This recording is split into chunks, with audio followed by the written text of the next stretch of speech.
Le commentaire du Journal Club d'aujourd'hui porte sur les Adaptive Clinical Trials, que l'on appelle aussi Flexible Clinical Trials. En français, ça serait soit études cliniques adaptives, soit une terminologie que je préfère, c'est-à-dire études cliniques flexibles. Le commentaire sur les Adaptive Clinical Trials a été fait basé sur une étude intitulée Dexamethasone in Hospitalized Patients with COVID-19, Preliminary Report. Il s'agit de l'étude Recovery, publiée dans le New England Journal of Medicine du 17 juillet 2020. Dans la section des résultats, on trouve la phrase suivante. Au fur et à mesure que l'étude progressait, le Steering Committee, dont les membres étaient aveugles, ont déterminé que la mortalité à 28 jours était de 20%. Important de comprendre, c'est que dans les analyses statistiques classiques d'une étude randomisée contrôlée, une fois l'étude commencée, le protocole est coulé dans le béton et ne peut être changé qu'en des circonstances extraordinaires. Dans ce cas-ci, les auteurs, comme d'habitude, devaient, au début de l'étude, déterminer le calcul de puissance, c'est-à-dire combien de patients devaient être randomisés dans chaque groupe pour que l'étude ait une puissance raisonnable, c'est-à-dire une capacité raisonnable à détecter une différence s'il y en a une. Le problème, c'est que c'est souvent très difficile de déterminer à l'avance le nombre de patients dont on a besoin, parce que le point fondamental d'un calcul de puissance est le taux d'événement dans le groupe contrôle. Et c'est souvent difficile de déterminer à l'avance le taux d'événement. Souvent, on va surestimer, les auteurs pensent qu'ils voient plus d'événements qu'ils n'en voient en réalité, et ceci peut être désastreux parce que ça peut aboutir à une étude qui n'a pas la puissance nécessaire. Dans ce cas-ci, ce qu'ils ont fait pour régler ce problème, c'est qu'ils ont fait un quart des patients. Après le premier quart des patients, ils ont regardé le résultat et ils ont constaté que le taux d'événement était de 20%. Alors là, ils ont une donnée réelle, et c'est probable que ce 20% persiste au cours de l'étude. Donc, ils ont calculé le taux d'événement chez les contrôles de 20%, et ils ont calculé le nombre de patients et le nombre d'événements en utilisant ce chiffre. Donc, ils ont adapté le calcul de puissance aux résultats observés, c'est le premier quart des patients. C'est ça qui constitue l'Adaptive Clinical Trial.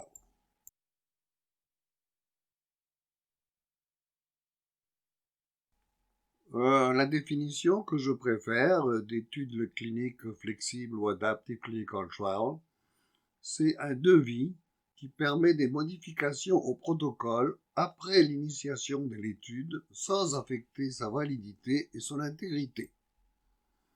C'est donc une étude qui inclut l'opportunité, prospectivement définie, de modifier certains aspects prédéfinis du protocole basés sur l'analyse des données de l'étude alors qu'elle est encore en cours.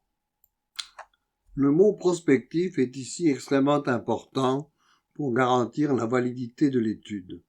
Ceci veut dire qu'on ne peut pas se mettre à regarder des données à droite et à gauche puis changer le protocole capricieusement. La période à laquelle les données vont être analysées et les paramètres qui vont être regardés doivent être planifiés et définis à l'avance avant même que le recrutement des patients ait commencé. Ceci est extrêmement important. Alors, quels sont les principaux paramètres qui peuvent être des candidats à une étude adaptive ou flexible? Par exemple, la dose. Parfois, quand on commence une étude de phase 3, il y a 2 doses possibles et on ne peut pas savoir à l'avance quelle est la bonne. Donc, c'est raisonnable de commencer l'étude, de faire, disons, un quart des patients, regarder les données et continuer l'étude sur la dose qui paraît être la plus efficace ou la plus sécuritaire. Il en est de même du durée de traitement. On ne sait peut-être pas au début de l'étude, surtout chez un nouveau médicament, s'il faut le donner pour 15 jours ou un mois. Alors de même, on commence à faire 2 groupes, un à chaque durée de traitement. On regarde les données après 25% de patients et on continue l'étude avec la durée de traitement la plus favorable. Les critères d'évaluation peuvent être importants et on pourrait par exemple augmenter le nombre d'issue secondaire en fonction des résultats que l'on observe ou ajouter une issue secondaire. La définition clinique de l'issue, par exemple, si on avait dit ACV fatal et non fatal étant l'issue principale, mais là on remarque que ça crée des problèmes quand on fait l'analyse intérimaire et on peut ajouter un autre issue qui pourrait être mortus cause.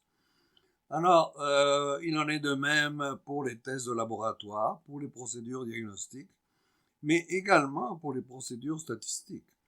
C'est-à-dire que, comme on a vu tantôt, la randomisation peut être sur un nombre de patients différents en fonction des données incluses dans l'étude, le devis de l'étude, la taille de l'échantillon et l'intensité du monitoring. En fait, pratiquement n'importe quel paramètre d'une étude randomisée contrôlée peut être l'objet d'une adaptation de ce paramètre en cours d'étude. Un point extrêmement important, c'est que dans une étude clinique adaptive, les statistiques usuelles ne peuvent pas s'appliquer vu qu'elles ne s'appliquent que dans situations où on fait une seule comparaison. Alors, ce que l'on fait, c'est des statistiques bayésiennes, c'est-à-dire qu'on analyse les nouvelles données en fonction de ce qu'on savait déjà, comme je vais essayer de vous le démontrer dans l'exemple suivant. Alors, mon exemple concerne une étude de phase 3 sur un traitement actif pour une phase quelconque du Covid. Et à la fin de la phase 2, on découvre qu'il y a 4 doses possibles qui pourraient être efficaces et raisonnablement toxiques. Et évidemment, il y a un groupe placebo. Alors, on va randomiser les patients en 5 groupes. Les 4 premiers groupes auront la dose 1, la dose 2, la dose 3, la dose 4, et le 5e groupe aura le placebo. Après une centaine de patients par groupe, on regarde le résultat et on constate qu'il y a un des groupes, ici marqué par une flèche, qui semble être la dose idéale puisque les résultats d'efficacité sont bons et la toxicité est très acceptable. Alors, en vertu de ces données, on va choisir de continuer l'étude avec le groupe ici indiqué par une flèche. Et évidemment, laisser tomber les autres groupes. Alors, dans un devis traditionnel, on laisserait tomber, on commencerait l'étude de novo avec des nouveaux patients en comparant le groupe 3 indiqué par une flèche au placebo. Ça serait la façon de procéder traditionnelle. Dans l'étude adaptive, on fait quelque chose qui est beaucoup plus efficace, beaucoup plus efficient, et qui va être de plus en plus utilisé. C'est qu'on fait une analyse bayésienne. C'est-à-dire que la réponse à la phase 2 va être considérée comme le prior, et la réponse à la phase 3, quand on fait un grand nombre de patients, va être considérée comme le posterior. Donc, de façon bayésienne, on va analyser la réponse à la phase 3 en fonction des résultats qu'on avait obtenus de façon préliminaire. Donc, une analyse bayésienne classique. L'avantage, c'est qu'on ne perd pas l'information obtenue dans la phase 2 parce qu'on garde ces patients-là et on les inclut dans l'analyse globale. Il ne faut surtout pas confondre une étude clinique flexible avec une étude pragmatique, aussi appelée Simplified Clinical Trial ou Naturalistic Clinical Trial. C'est deux choses complètement différentes. L'étude pragmatique est une étude randomisée contrôlée, analysée de façon conventionnelle, dans laquelle les patients sont randomisés. Par la suite, on capture les événements de façon traditionnelle, mais le suivi des patients est laissé entièrement à la discrétion du médecin.